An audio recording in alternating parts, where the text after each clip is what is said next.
Hello, it's really nice to meet you, Lin Bao Ling. Nice to meet you too. And Lin Bao Ling is from Taiwan. And you live in Taipei, is that right? Yes. Okay. Yes. I'm always interested in drawing and painting since I was a child. Actually, I want to be a comic artist when I was a little kid. Oh, wonderful. Yeah, and my parents, they encouraged me to pursue what I am interested. Yeah, so I feel I'm very lucky. Yes. And actually, I was homeschooled. I didn't go to school when I was kid until I was 13. We moved to Singapore to study. But even in Singapore, my brother and I, we just go to the language school to study English.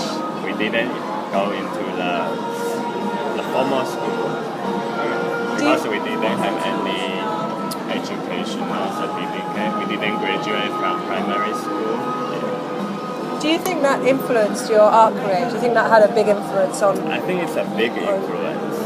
Yes, because I don't know whether you know about the education system in Taiwan. Yes, it's not very good.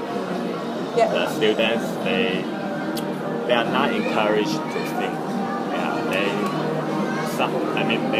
Maybe most of them lose the ability to think independently. So I think it's wonderful that you had that freedom. Yes, I'm very lucky. It's my father's decision, yes. And it was difficult actually, to go against the majority. Was there a lot of family pressure to conform? Yes. Yeah. And you, so you decided then to, as you continued with your art, and obviously that became more and more of a passion.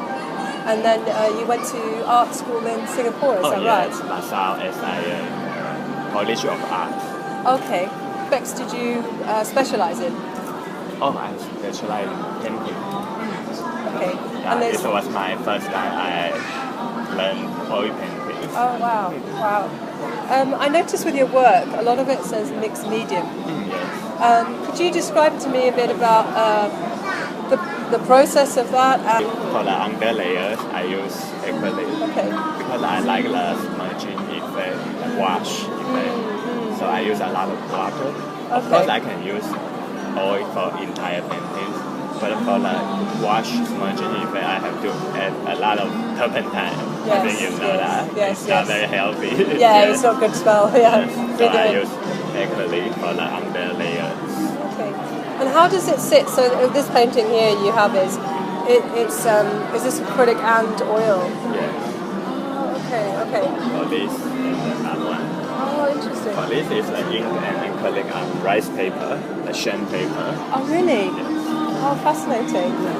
And how does the rice paper is strong enough to take, it doesn't tear, or you don't have any issues with that. Do you prime it first? Do you gesso it, or? I just paint it. Just paint it? Wow. So it's dry? When it's dry, Yeah. I use oil to do the detail, Yes. the meticulous, Yes. subtle difference of the tones. Yes. Normally it's very rough. Right, interesting. But I heard if you do the reverse way, Yeah, it will crack. Yes, yes. But for me, for my process, It doesn't the crack. sequence is right. Oh, that's great. Yeah. Actually, for the under layer, or for the upper. Okay. Also, it's more efficient. As you know, acrylic dries faster. Yes, yeah, gosh, yes. Yeah, otherwise you are there for weeks waiting. I want to ask you as well about the subject matter. Okay. And so you were saying that the reason why you chose this, a lot of them are urban based, and it's because you have obviously you live in Taipei, you live in a city, so you're Singapore is a city as well. and obviously Singapore, yes. So could you tell us a little bit about your work and why you chose what you have chosen, why you paint what you paint? Okay. Actually, I'm very interested in the light and the artificial light Right. in the city. You only see artificial light in the city. and I think it's visually it attracts me. It's very dramatic. Sometimes a same place during the day you think it's normal, but at night when the lights turn up, it becomes totally different. Also it confused me actually. Artificial light.